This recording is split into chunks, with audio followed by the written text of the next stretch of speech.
Hello guys, ටිකක් වෙනස් විදිහේ වීඩියෝ සීරීස් එකක් එක්ක තමයි ඔයාලා අද ඉඳලා සම්බන්ධ වෙන්නේ. මේ වීඩියෝ සීරීස් එකෙන් මම විස්තර කරනවා pre PhD trial එකක්. ඒ කියන්නේ අපි PhD එකට යන්න කලින් අපි විසින් හදා ගන්න ඕන qualities ගොඩක් තියෙනවා. ඒ qualities අපි හදාගත්තේ නැත්නම් අපිට PhD journey එක successfully අවසන් කරන්නට අපහසු වෙනවා.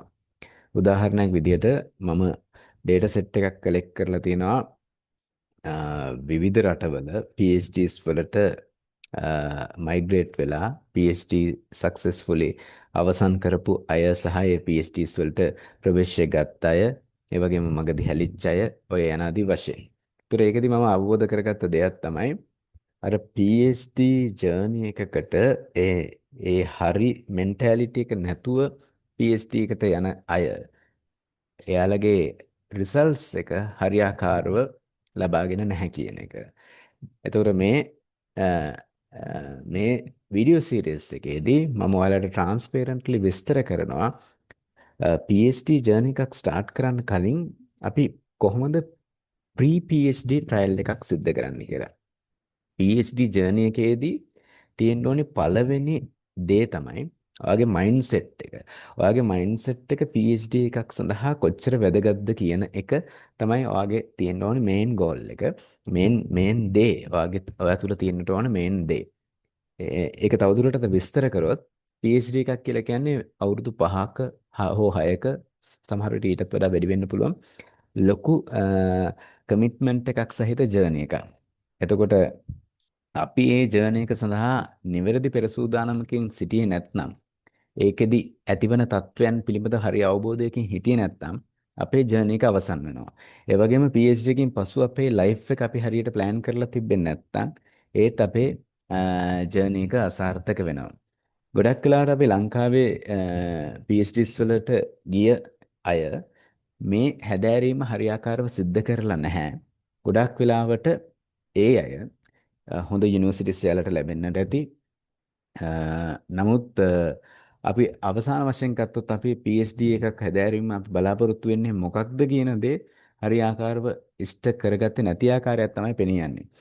උදාහරණයක් විදිහට ඊටාම හොඳ විශ්වවිද්‍යාලවලට ගිය අපේ රටේ අය දැකලා තියෙන අයලගේ ප්‍රොෆයිල් අධ්‍යයනය කිරීමේදී නමුත් අවසාන වශයෙන් ගේන් එක කියන දේ වෙන්නේ විශ්වවිද්‍යාලයක ප්‍රොෆෙසර් කෙනෙක් වීමද නැත්නම් ඔයා ඉන්ඩිපෙන්ඩන්ට් රිසර්චර් කෙනෙක් විදිහට කොච්චර ඉස්සරහට යනවද කියන එකද ඔයාගේ ලයිෆ් එක කොච්චර සැටිස්ෆයිඩ්ද කියන එකද කියන යනාදී වශයෙන් කාරණා රාශියක් ඔයාට තීරණය කරන්න සිද්ධ වෙනවා. ඒතකොට ඔයා PhD එකක් කරලා අන්තිමට බලාපොරොත්තු වෙන්නේ මොකද්ද? අවුරුදු 5ක 6ක ජර්නි එකකින් පස්සේ ඔයා මොනවද අටේන් කරලා තියෙන්නේ? මොනවද අරගෙන තියෙන්නේ? මෙන්න මේ කියන දේ පිළිබඳව ඔයාගේ හොඳ දැක්මක් තියෙන්නට ඕනේ. මම දකින විදිහට නම් අපි PhD එකක් සඳහා අවුරුදු 6ක් විතර කාලයක් වැය කරනවා නම් ඒ කියන කාලය අපි වෙනත් දෙයකට යොමු කරා නම් ඊට වඩා ආත්ම තෘප්තියක් අපිට ලැබෙන්නට ඕනි. අපිට ලැබෙන්නට ඕනේ එකම තෘප්තිය PhD ටයිටල් එක සහ විශ්වවිද්‍යාලයක ප්‍රොෆෙසර් කෙනෙක් විදිහට ඉන්න එක නම් මම හිතන්නේ නැහැ ඒ ජර්නි එක අපි සක්සස්ෆුලි අවසන් කරා කියලා. මොකද අපිට මම දැකලා තියෙනවා සමහර PhDs අවසන් කරපු අය එයාලා PhD එක අවසන් කරලා යලි ලංකාවට ඇවිල්ලා ලංකාවේ රජ විශ්වවිද්‍යාලයක පත්වීම ලබාගෙන සිටිනවා නැත්නම් ලංකාවේ පෞද්ගලික විශ්වවිද්‍යාලවල පත්වීම ලබාගෙන තිබෙනවා. නමුත් එයාලගේ ජීවිත හරිම ස්ට්‍රෙස්ෆුල්. ඒ කියන්නේ එයාලා අවුරුදු 5ක 6ක මේ කාලය සීමාව ගත කිරීම පිළිබඳ එයාලට තෘප්තියක් නැහැ. එයාලගෙන් ඇහුවොත් PhD එකක් කරලා PhD එකක් කරන්න මම PhD එකක් කරන්නද කියලා අහද්දි මොකටද කරන්න තේරුමක් නැහැ බං යනාදි වශයෙන් තමයි එයාලා කියන්නේ. ඒ කියන්නේ එයාලා හරියාකාරව මේ PhD ප්‍රී ට්‍රයල් එක කරලා නැහැ. මොකද ඔයා අවුරුදු 5ක 6ක මේ ජර්නි හරියාකාරව ප්ලෑන් කරලා ගියොත් තමයි ඔයාට ඒකේ රිවෝඩ්ස් හම්බ වෙන්නේ. එතකොට මම ගැන කිව්වොත් එහෙම මම කලින් අවුරුද්දේ PhDs වලට ඇප්ලයි කරා. විශ්වවිද්‍යාල කිහිපයකට ඇප්ලයි කරා. ඒ විශ්වවිද්‍යාල වලින් දෙකකට මට ඔෆර්ස් හම්බුණා. නමුත් ඒ මොහොතේදී මම ඒ සඳහා PhD එකක් සඳහා කැපකිරීමට මානසිකත්වයකින් හිටියේ නැහැ. ඒ කියන්නේ මම PhD pre trial එකක් නිවැරදිව කරලා තිබ්බේ නැහැ. ඒ නිසා ඒ වගේම මට තිබුණ ලොකු කමිට්මන්ට්ස් ලංකාවේ ලොකු කමිට්මන්ට්ස් මගේ අප්පච්චි කැන්සර් රෝගයකින් එයා කැන්සර් රෝගයකින් පිළිමින් හිටියේ දැඩි අසාධ්‍ය තත්ත්වයේ මම තමයි ඒව බලාගෙන හිටියේ. එතකොට ඒ තත්ත්වයට තේදී ආව දාලා මට වෙනත් රටකට යන්නට අවස්ථාවක් තිබුණේ නැහැ. මම සතුටු වෙනවා ඒ ඔෆර් එක රිජෙක්ට් කිරීම සම්බන්ධයෙන්. මොකද මම මේ කමිට්මන්ට් එක ඒ විදිහට මෙහෙ කමිට්මන්ට් එක නිසා PhD එක ඒ ඔෆර් එක බාර නොගැනීම පිළිබඳව අද මට දැනෙනවා තෘප්තියක්. ඒ වගේම ඒ අවුරුද්දක කාල සීමාව තුලදී මම ඉගෙන ගත්ත දෙයක් තමයි අපි PhD එකට යනවා නම් ඒ අවුරුදු 5-6 කියන කාල සීමාව අපි ඒකේ ෆුල් මැප් එක අපි බලලා තියෙන්නට ඕනේ. එතකොට PhD කමිටි එකකුත් ඔයාලව ගන්න බලාපොරොත්තු වෙන විශ්වවිද්‍යාලය වුණත් බලාපොරොත්තු වෙන ප්‍රධාන දේවල් කිහිපයක් තියෙනවා. එකක් තමයි ඔයා කොච්චර ඉන්ඩිපෙන්ඩන්ට් රිසර්ච් කෙනෙක් විදිහට ඔයාව ගොඩනගාගෙන තියනවාද කියලා. ඉන්ඩිපෙන්ඩන්ට් රිසර්ච් කෙනෙක් කියලා කියන්නේ ඔයා හරිම ඉන්ඩිපෙන්ඩන්ට්. ඒ කියන්නේ වෙනත් අය මත ඔයා ඩිපෙන්ඩ් වෙන්නේ නැහැ. ඔයා ඔයාගේ වැඩේ අරගෙන යන්න තරම් ඔයා ප්‍රකෘතිමත්. ඒ වගේම ඔයා කොහොමද ඔය ඒ අතර ඇතිවන්නා වූ ඔබ්ස්ටකල්ස් ඔයා මැඩ පවත්ව ගන්න. සමහර වෙලාවට විවිධ බැරියර්ස් අපිට වෙන්න පුළුවන්. අපි අතර තිබ්බ සම්බන්ධතා අපිට ගිලිහෙන්නට පුළුවන්. එතකොට ඒ වගේ මානසික පාතනයන්ට ලක් වෙන්න පුළුවන්. පවුලේ කෙනෙක් නැති වෙන්නට පුළුවන්. නමුත් ඒ தත්ත්වයේ යටතේ වුණත් ඔයාලට මේ ජර්නි එක PhD ජර්නි එක අතරමඟ නතර කරන්නට බෑ. ඒකට ඔයාට ලොකු ඒ වෙනුවෙන් තියෙන කාලය වෙනත් දෙයකට යොමු කිරීමේ හැකියාවක් නැහැ. මේ මෙන්ටැලිටි එක ඔයාට තියෙන්නට ඕන. ඊට පස්සේ දෙවෙනි දේ තමයි යාලා බලන්නේ ඔයා PhD එකක් සඳහා ඔයා කොච්චර දැනුමක් සම්භාරයක් ඔයා ගාව තියෙනවද කියන එක. මොකද PhD එකක් කියන අවුරුදු 5ක 6ක රිසර්ච් ජර්නි එකේදී ඔයාට ඒ සඳහා කෝස් වර්ක් එකක් ඔයාට තියෙන්න රෙලෙවන්ට් ඩිග්‍රී එකක් හෝ ඔයාට තහවුරු කිරීමේ හැකියාවක් තියෙන්න ඕනේ. මම මේ PhD ප්‍රෝග්‍රෑම් එකට මම මට සුදුසුකම් තියනවා කියන එක. ඒතර ඒ දේ ඔයා සතුව තියෙන්නට ඕනේ. ඊළඟට PhD කාල සීමාව තුලදී ඔයාට සිද්ධ වෙනවා විවිධ ටීම් එක්ක වැඩ කරන්න. ඒතර ඒ ටීම් එකට ඔයා ඔයාගේ කොහොමද ටීම් වර්ක් කැපැසිටි එක? ඔයා කොහොමද සුපර්වයිසර්ත් එක්ක වැඩ කරන්නේ? ඔයා කොහොමද අනිකුත් කට්ටියත් එක්ක කොලැබරේට් වෙන්නේ? මේ කියන දේ ඔයා තනියම ඔයාගේ ගමන ගිහිල්ලා හරියන්නේ නැහැ PhD ජර්නි එකදී. ඔයා අනිත් අයත් එක්ක ඉතා සුහදශීලීව, ඔයාගේ සුපර්වයිසර්ත් එක්ක සුහදශීලීව අරගෙන යෑමේ හැකියාව තියෙන. ඒක මනිනවා ඔයාගේ අන්ඩර්ග්‍රැජුවේට් ඩිග්‍රී එකේදී ඔයාගේ සුපර්වයිසර්ත් එක්ක අන්ඩර්ග්‍රැජුවේට් සුපර්වයිසර්ත් එක්ක ඔයා කොහොමද වැඩ කරේ? ඔයාගේ රිසර්ච් පාර්ට්නර්ත් එක්ක ඔයා කොහොමද වැඩ කරේ? යනාදී විදියට. එතකොට ඔය කියන සාධක ටික තමයි PhD කමිටි එකක් මනින්නේ. එතකොට ඒ අර මුලින් කියපු ඉන්ඩිපෙන්ඩන්ට් රිසර්චර් කියන தත්ත්වය එයාලා මනින්නේ සාමාන්‍ය වගේ රිසර්ච් පබ්ලිකේෂන්ස් රිසර්ච් පොටෙන්ෂල් එක සහ අන්ඩර් ග්‍රැජුවේට් තීසිස් එක භාවිතා කරලා ඒ වගේම ඔයාගේ PhD එකක් සඳහා තියෙන දැනුම වනින්නේ ඔයාගේ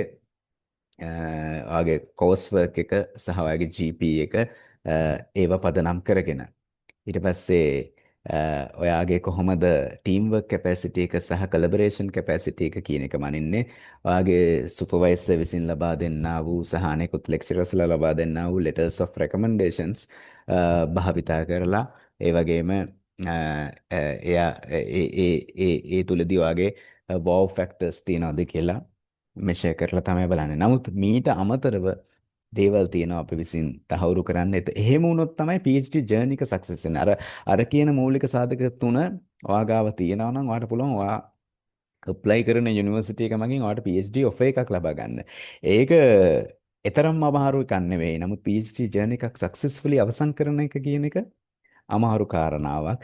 අන්න ඒකට තමයි අපි PhD pre trial එකක් කරලා තියෙන්නට ඕන කියන්නේ. මම PhD pre trial එක දැන් තමයි පටන් ගන්න කරන්නට. මේකෙදි මෙන්න මේ කාරණා කියන දේවල් මම උපකල්පනයට ලක් කරනවා. එකක් තමයි අද දින සිට මම මේක ජර්නි එක ස්ටාර්ට් කරන්නේ නොවැම්බර් 25th අද නොවැම්බර් 24th. එතකොට නොවැම්බර් 25th සිට ඕගස්ට් 10 දක්වා. එතකොට ඔයාලට මතක් වෙනවා ඇති නොවැම්බර් 25th සිට ඕගස්ට් 10. ඕගස්ට් 10 කියලා කියන්නේ 2026 අවුරුද්දේ A-level විභාගයක් පැවැත්වෙනවා.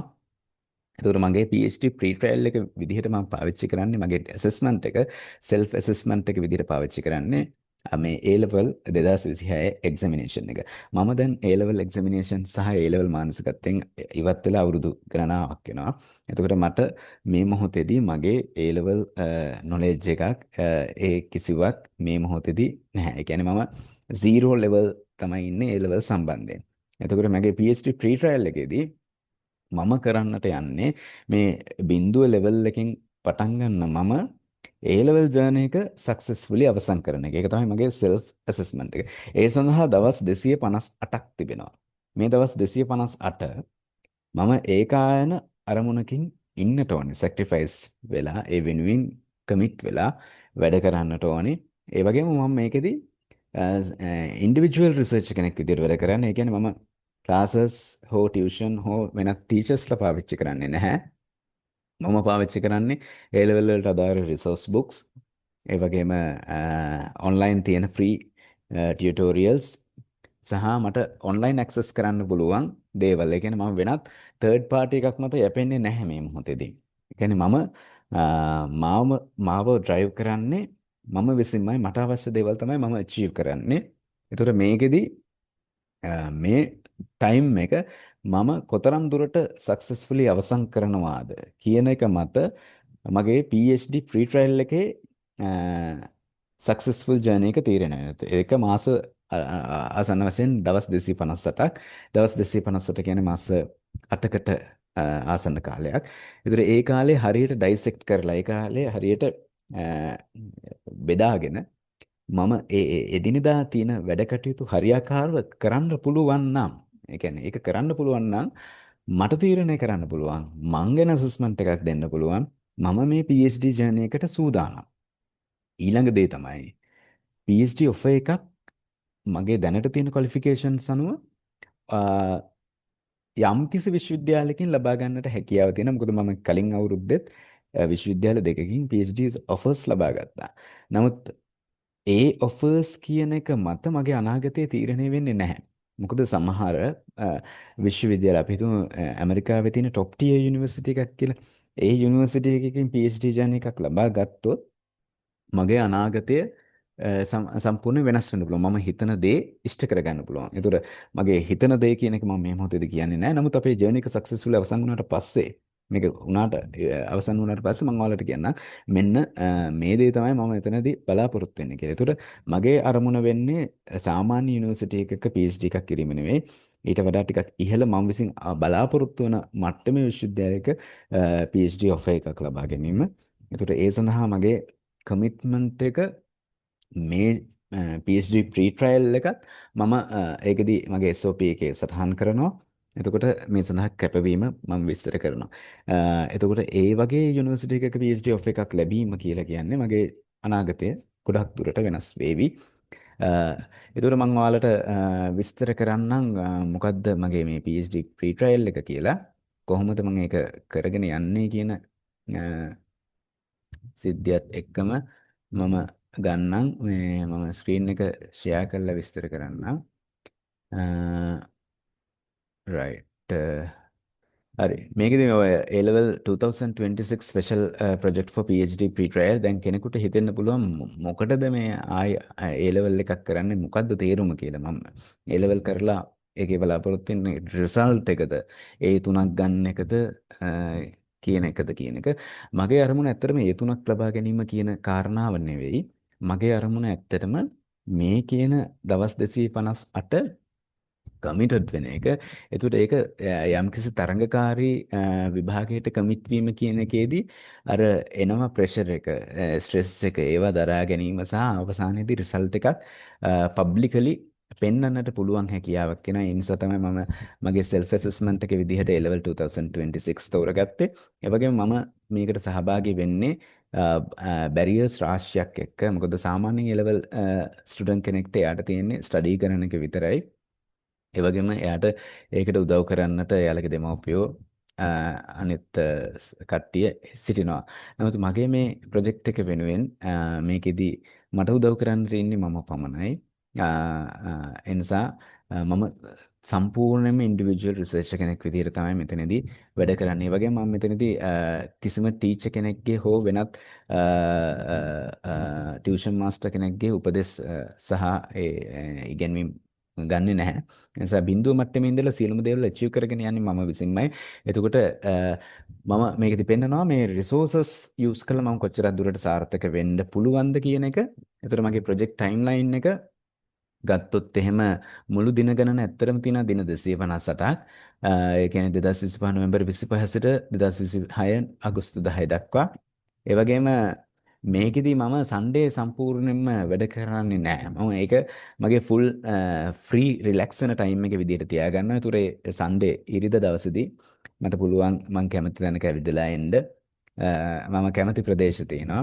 මගේ අර රිලැක්ස් වෙන්නට යන්න පුළුවන් මුහුදු වෙරළට යන්න පුළුවන් ගාලු කොටුවට යන්න පුළුවන් නැත්නම් මේ ගෝල්ෆ් ෆේස් එකට යන්න පුළුවන් නැත්නම් වෙනත් පන්සලකට යන්න පුළුවන් පල්ලියකට යන්න පුළුවන් නැත්නම් මුකුත් නැතුව හොඳට නිදා ගන්න පුළුවන් ඒ විදිහට මම ඉරිද දවස මගේ ගෙදර කට්ටියකට කාට හරි උදව් කරන්න යන්න පුළුවන් ඒ විදිහට මම මේ ඉරිද දවස තියාගෙන සිටිනවා ඒ වගේම මේ මගේ මැෂින් ලර්නින් ප්‍රොජෙක්ට් එකක් කියලා තියෙනවා ඒ මැෂින් ලර්නින් ප්‍රොජෙක්ට් එක මගේ වෙනම ඉන්ඩිවිජුවල් ප්‍රොජෙක්ට් එකක්. ඒක මගේ ඉන්ඩස්ට්‍රියට සම්බන්ධ වෙන එකක්.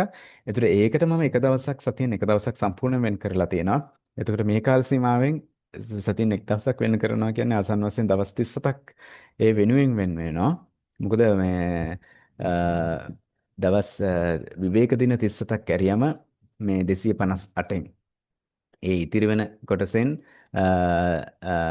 ඊළඟ මැෂින් ලර්නින් කෝස් එක සඳහා දින 37ක් ඇව්වා මේ 37යි 74යි එතකොට මේ 258න් 74 කඩු කරාම දවස් 184ක් ආසන්න වශයෙන් එනවා මට කෙමිස්ට්‍රි ෆිසික්ස් සහ කම්බයින්ඩ් මැතමැටික්ස් කියන සබ්ජෙක්ට් ස්ටඩි කරලා රිසල්ට් එකකට යාම සඳහා මම හිතනවා මේක achievable එකක් කියලා. මම මේකදී සම්පූර්ණයෙන්ම කිසිම ප්‍රශ්නයක් නැහැ මම මේ සම්පූර්ණ 258ම පාඩම් කිරීම සඳහාම වැය කරනවා කියලා කිව්වොත් ඒක ප්‍රායෝගික නැහැ. ඒ වගේම මෙතනදී quantity එක නෙවෙයි හොඳට මතක තියාගන්න අපේ ජර්නි එකක් සක්සස් කිරීම සඳහා වැදගත් වෙන්නේ අපි පාඩම් කරන පැය ගාන කියන එක තමයි ගොඩක් අය හිතාගෙන ඉන්නේ. නමුත් ඒක නෙවෙයි. අපි වැඩ කරන quality එක තමයි අපේ ජර්නි එකක් සක්සස්ෆුල් කරගන්නට වැදගත් වෙන්නේ. ඉදිරියෙන් තියාගන්නේ. ඒ කියන්නේ quantity එක අභිබවා quality එක කියන එක. ඒ නිසා මම මේකදී වැඩ කරන පැය ගාන කියන එක කතා කරන්නේ නැහැ.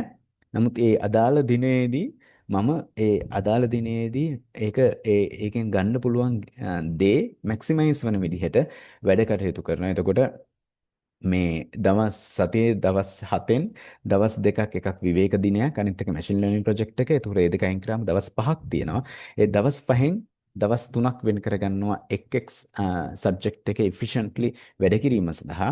ඉතිරි දවස් දෙක මම පාස් පේපර්ස් වලට වෙන් කරලා තියෙනවා. මේ ඒ දක්වලා තියෙන එක තමයි මම මේක දාලා තියෙන්නේ Monday mathematics එතකොට theory and topic questions ඒ කියන්නේ mathematics වල සම්පූර්ණයෙන්ම ඒ solid knowledge එක ගන්නට මම ඒක ස්ටඩි කරනවා. මේ ස්ටඩි කරන ආකාර මම කෙලින්ම මේ ඔයාලට මේ වීඩියෝස් අනුසාරයෙන් පබ්ලිකලි දක්වනවා.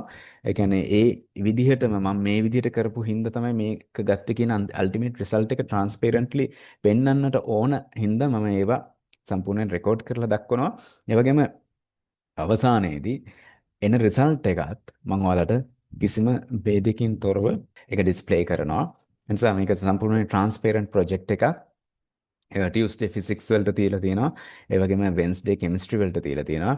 ඊළඟට Thursday full past paper session එකක් යනවා. මම පාස්ට් පේපර් එකක් අරගෙන ඒක ඩිස්කස් කරගෙන මම දන්නේ නැති දේවල් මොනවද කියලා සාකච්ඡා කරනවා.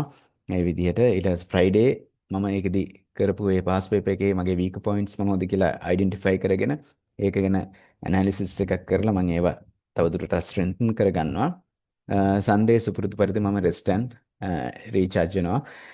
ඒ විදිහට තමයි මගේ වැඩපිළිවෙල යන්නේ. මේක ගැන කිව්වොත් එහෙම මම මගේ රිසෝසස් විදියට සියලුම සම්පත් බුක්ස් ටික පාවිච්චි කරනවා.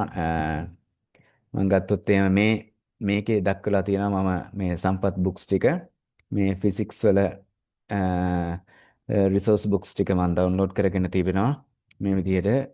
එතකොට ඒ රිසෝස් බුක්ස් අනුසාරයෙන් තමයි මගේ මේන්ලි දේ යන්නේ. ගොඩක් වෙලාවට ළමයි එයාලා මේ රිසෝස් බුක්ස් කියන එක ස්ටඩි කරන්නට තියෙන අපහසුතාව නිසා මොකද සමහර වෙලාවට රිසෝස් බුක්ස් වල තියෙන දේවල් තේරෙන්නේ නැති නිසා තමයි මේ ටියුෂන් මතම ඩිපෙන්ඩ් වෙන්නේ. මම මෙතනදී පෙන්වන්නට උත්සාහ කරනවා රිසෝස් බුක් එක කියන එක තරෝලි ස්ටඩි කරොත් ඔයාලට හොඳ රිසල්ට් එකක් ගන්න පුළුවන් කියන එක ඒක ඔයාලටම බලා ගන්න පුළුවන් මම යන විදිහට. ඒ වගේම මෙතනදී මම ටීචින් ගයිඩ් එකක් යූස් කරනවා.